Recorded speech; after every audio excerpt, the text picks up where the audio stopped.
नमस्कार दोस्तों, स्वागत है आप सभी का आज के मुख्य समाचार की इस वीडियो में, जहां हम आपके लिए हर दिन लेकर आते हैं देश और दुनिया की तमाम बड़ी खबरें। एक एक करके सभी बड़ी खबरों के बारे में आपको सटीक जानकारी देंगे। बस आप इस वीडियो के साथ अंत तक बने रहें। साथ ही आपसे एक छोटी सी रिक्वेस्ट है कि मुझे इस वीडियो को बनाने में बहुत मेहनत लगती है, तो इस मेहनत के लिए वीडियो पर एक लाइक जरूर कीजिएगा। साथ ही वीडियो के नीचे दिए गए इस लाल बटन को दबाकर चैनल को सब्सक्राइब कीजिए और इस घंटी को भी दबाइए ताकि आपको दिन भर की बड़ी खबरों की जानकारी लगातार मिलती रहे। तो चलिए दोस्तों, एक एक करके सभी बड़ी खबरों के बारे में जान लेते हैं। तो दोस्तों, आज की पहली बड़ी खबर की अपडेट की बात करें तो एलएसी पर बड़ी हलचल। 10 महीने बाद पीछे हटे दोनों देशों के सैनिक। चीन की हरकत पर अब भी भारत की नजर। जी हां, चीनी रक्षा मंत्रालय ने दावा किया है कि पूर्वी लद्दाख में पैंगोंग झील के उत्तरी और दक्षिणी छोर पर तैनात भारत और चीन के फॉरवर्ड पोस्ट पर तैनात सैनिकों ने बुधवार को व्यवस्थित तरीके से पीछे हटना शुरू कर दिया। हालांकि अब तक भारतीय पक्ष की ओर से इस बारे में कोई टिप्पणी नहीं आई है। चीनी रक्षा मंत्रालय के प्रवक्ता ने कहा है कि पूर्वी लद्दाख में पैंगोंग झील के उत्तरी और दक्षिणी किनारों पर तैनात भारत और चीन के अग्रिम पंक्ति के सैनिकों ने बुधवार से व्यवस्थित तरीके से पीछे हटना शुरू कर दिया है। एक प्रेस विज्ञप्ति में कहा गया है कि भारत और चीन के बीच कमांडर स्तर की वार्ता में बनी सहमति के मुताबिक दोनों देशों के सशस्त्र बलों की अग्रिम पंक्ति की इकाइयों ने कल से पैंगोंग झील के उत्तरी और दक्षिणी किनारे से व्यवस्थित तरीके से पीछे हटना शुरू कर दिया। उल्लेखनीय है कि दोनों देशों के बीच पूर्वी लद्दाख में पिछले साल मई से सैन्य गतिरोध चला आ रहा है, लेकिन अब पैंगोंग के दक्षिणी तट पर टैंकों और पैदल सेना के लड़ाकू वाहनों की वापसी ने 10 महीने के सैन्य गतिरोध के हलचल की उम्मीद जगाई है। इसी के साथ ही पूर्व उत्तरी सेना कमांडर ने कहा है कि चीनी भ्रम पैदा करने से में उस्ताद है। पैंगोंग की दक्षिणी ऊंचाइयों से उसकी वापसी एक निर्णायक कदम हो सकती है। उन्हें ऐसी दूरी पर वापस जाना होगा जहां से तुरंत वापसी संभव न हो, क्योंकि चीन कभी भी धोखा दे सकता है। और अगली बड़ी खबर की बात करें तो फास्टैग में मिनिमम बैलेंस रखने की अब जरूरत नहीं। एनएचएआई ने किया नियमों में बदलाव। जी हां, 4 पहिया चलाने वाले और फास्टैग का उपयोग करने वाले ग्राहकों के लिए राहत भरी खबर है। एनएचएआई ने फैसला लिया है कि अब फास्टैग में मिनिमम बैलेंस रखना नहीं पड़ेगा। हालांकि ये सुविधा सिर्फ कार, जीप या वैन के लिए ही है, कमर्शियल व्हीकल्स के लिए नहीं होगी। अब फास्टैग को जारी करने के लिए बैंक सिक्योरिटी डिपॉजिट के अलावा कोई मिनिमम बैलेंस रखना अनिवार्य नहीं कर सकता है। पहले विभिन्न बैंक फास्टैग में सिक्योरिटी डिपॉजिट के अलावा मिनिमम बैलेंस रखने के लिए भी कह रहे थे। कोई बैंक 150 रुपए तो कोई बैंक 200 रुपए का मिनिमम बैलेंस रखने का कह रहे थे। एनएचएआई ने फैसला किया है कि ग्राहकों को अब टोल प्लाजा से गुजरने के तब तक अनुमति दी जाएगी जब तक कि फास्टैग वॉलेट में नेगेटिव बैलेंस नहीं है। यदि फास्टैग अकाउंट में कम पैसे हैं तो भी कार को टोल प्लाजा पर पार करने की अनुमति मिलेगी, भले ही टोल प्लाजा पार करने के बाद फास्टैग अकाउंट नेगेटिव क्यों ना हो जाए। यदि कार चालक या ग्राहक उसे रिचार्ज नहीं करता है तो नेगेटिव खाते की राशि बैंक सिक्योरिटी डिपॉजिट से वसूल कर सकता है। और अगली बड़ी खबर की बात करें तो एक और बैंक पर संकट। आरबीआई ने इंडिपेंडेंस कोऑपरेटिव बैंक से पैसा निकालने पर लगाई रोक। जी हां, भारतीय रिजर्व बैंक ने महाराष्ट्र के नासिक स्थित इंडिपेंडेंस कोऑपरेटिव बैंक से पैसा निकालने पर रोक लगा दी है। आरबीआई ने बुधवार को एक बयान में कहा कि हालांकि बैंक के 99.88% जमाकर्ता पूर्ण रूप से deposit insurance and credit guarantee corporation बीमा योजना के दायरे में है, निकासी पर पाबंदी 6 महीने की अवधि के लिए होगी। आरबीआई ने कहा है कि बैंक की मौजूदा नकदी की स्थिति को देखते हुए जमाकर्ताओं को बचत या चालू खाता अथवा अन्य किसी भी खाते में जमा राशि से कोई भी रकम निकालने की अनुमति नहीं होगी। ग्राहक जमा की एवज में कर्ज का निपटान कर सकते हैं, जो कुछ शर्तों पर निर्भर है।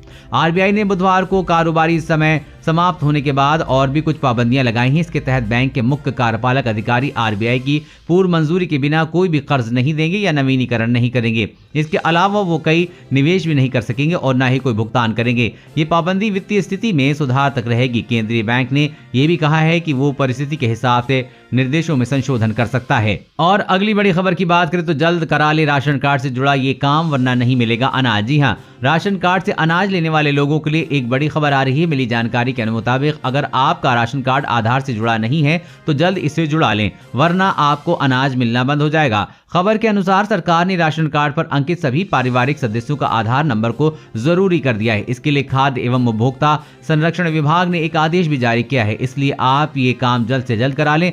सरकारी आदेश के मुताबिक इसके लिए लोगों को 31 मार्च 2021 तक का समय दिया गया है। अगर आप इस अवधि तक राशन कार्ड को आधार से लिंक नहीं कराते हैं तो आपका राशन कार्ड बंद कर दिया जाएगा और आपको अनाज भी नहीं मिलेगा।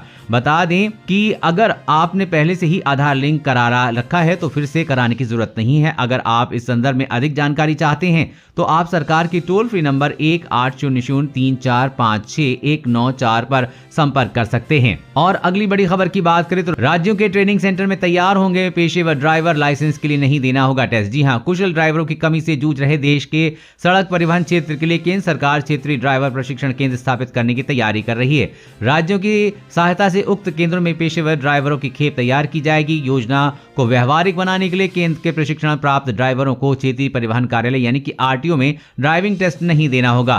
केंद्र की ओर से दिया गया प्रमाण पत्र देकर आरटीओ से ड्राइविंग लाइसेंस बनवा सकेंगे। सड़क परिवहन व राजमार्ग मंत्रालय ने इसको लेकर ड्राफ्ट नोटिफिकेशन जारी कर दिया है। जल्दी इस योजना को अंतिम रूप देकर पूरे देश में लागू कर दिया जाएगा। और अगली बड़ी खबर की बात करें तो कृषि कानूनों के खिलाफ किसान संगठनों का आंदोलन होगा तेज। 18 फरवरी से होगी रेल रोको अभियान। जी हां, 3 नए कानूनों के खिलाफ किसान संगठनों ने आंदोलन तेज करने की घोषणा की है। दिल्ली की सीमाओं पर पिछले करीब 80 दिनों से किसान आंदोलन का नेतृत्व कर रहे हैं। संयुक्त किसान मोर्चा ने ऐलान किया है कि 18 फरवरी को रेल रोको अभियान चलाएंगे। संयुक्त किसान मोर्चा ने कहा है कि 18 फरवरी को दोपहर 12 बजे से शाम 4 बजे तक पूरे देश में रेल रोको अभियान चलेगा। 18 फरवरी को देश भर में कुछ देर के लिए ट्रेन का पहिया थम जाएगा। दरअसल इस केंद्र सरकार के 3 कृषि कानूनों के खिलाफ पिछले 2 महीने से अधिक समय से दिल्ली के विभिन्न बॉर्डरों पर जमे हजारों किसानों ने आंदोलन को तेज करने के लिए बड़ा प्लान बनाया है। किसान नेताओं ने बिल के खिलाफ 18 फरवरी को पूरे देश भर में 4 घंटे के लिए रेल रोको अभियान की घोषणा कर दी है।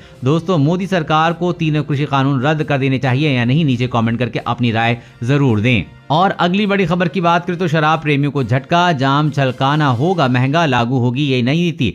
शराब के शौकीनों के लिए एक बुरी खबर सामने आ रही है। अब राजधानी दिल्ली में जाम छलकाना महंगा पड़ने वाला है। दरअसल आम आदमी पार्टी के नेतृत्व वाली दिल्ली सरकार शराब पर टैक्स लगाने की नई आबकारी नीति लाने जा रही है। इस नई नीति के बाद राजधानी शराब की कीमतों में कम से कम 50% वृद्धि होने की संभावना है। बता दें कि नोएडा, गाजियाबाद के लोग भी सस्ती शराब के चक्कर में दिल्ली चले आते हैं क्योंकि इन इलाकों की तुलना में राजधानी में काफी सस्ती शराब मिलती है। लेकिन अब इन लोगों को तगड़ा झटका लगने वाला है। अब दिल्ली सरकार शराब पर ड्यूटी लगाकर अपना खजाना बढ़ाना चाहती है। जल्द ही दिल्ली में शराब के दामों में 50% तक की वृद्धि कर दी जाएगी। वैसे दोस्तों, पूरे देश में शराब बंद कर देनी चाहिए या नहीं, नीचे कमेंट करके जरूर बताइएगा। और अगली बड़ी खबर की बात करें तो भारत को इजराइल से मिलेगा ये सबसे खतरनाक हथियार, टेंशन में चीन पाकिस्तान। जी हां, भारत और इजराइल के बीच दोस्ती की मिसाल कई बार सामने आ चुकी है। इजराइल समय समय पर भारत को सैन्य मदद कर चुका है। इसी कड़ी में अब इजराइल भारत को एक ऐसा हथियार देने जा रहा है जो भारत के लिए गेम चेंजर साबित हो सकता है। इजराइल ने भारत के सामने एक आधुनिक हथियार देने की पेशकश की है। भारत को अगर यह हथियार मिलता है तो ये भारत के लिए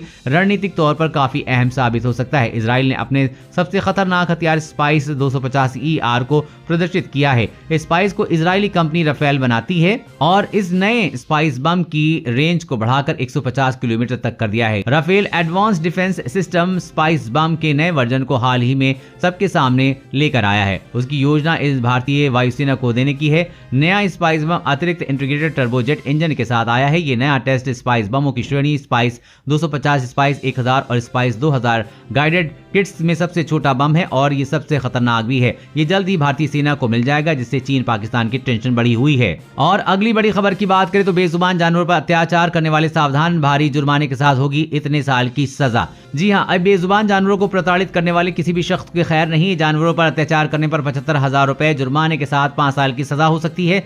सरकार सजा को और अधिक सख्त बनाने के लिए पशु क्रूरता निवारण अधिनियम के 60 साल पूरे संशोधन का प्रस्ताव कर रही है। इस एक्ट में बदलाव के बाद लोग डरेंगे और जानवरों पर अत्याचार कम होगा। गौरतलब हो कि कुत्तों से लेकर बिल्लियों तक, घोड़ों से लेकर हाथियों तक सब पर इंसानों ने क्रूरता की हद पार कर दी है, लेकिन देश में इसकी सजा बहुत कम है। मगर अब जल्द ही बदलाव किया जा रहा है। बताया जा रहा है कि सरकार ने एक मसौदा तैयार किया है और इस मसौदे में 3 श्रेणियों में अपराधों को प्रस्ताव किया गया है। मामूली चोट, स्थायी विकलांगता के कारण बड़ी चोट और क्रूर व्यवहार के कारण एक जानवर की मौत और विभिन्न अपराधों के लिए 750 रुपए से लेकर 75,000 रुपए तक जुर्माना और 5 साल तक की जेल की सजा का प्रावधान लगाया जा रहा है। जल्दी इसे अंतिम रूप देकर पूरे देश में लागू कर दिया जाएगा। और अगली बड़ी खबर की बात करें तो मुस्लिम लड़की कर सकती है 18 वर्ष से कम उम्र में शादी, हाईकोर्ट का बड़ा फैसला। जी हां, पंजाब एंड हरियाणा हाईकोर्ट में मुस्लिम लड़कियों की शादी की उम्र को लेकर अहम फैसला सुनाया है। हाईकोर्ट ने कहा है कि मुस्लिम पर्सनल लॉ के तहत 18 साल से कम उम्र की मुस्लिम लड़कियां भी अपनी मर्जी से किसी भी लड़की से निकाह कर सकती हैं। कानूनी रूप से शादी को लेकर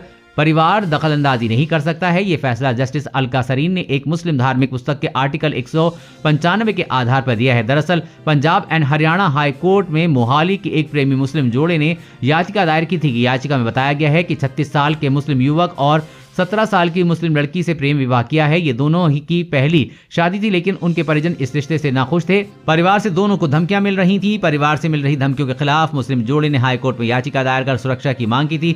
वहीं दूसरी तरफ परिवार का तर्क था कि लड़की नाबालिग है, इसलिए निकाह अवैध है। लेकिन याची पक्ष की ओर से तर्क दिया गया कि मुस्लिम लॉ बोर्ड के तहत 15 साल का मुस्लिम लड़का और लड़की दोनों निकाह कर सकते हैं।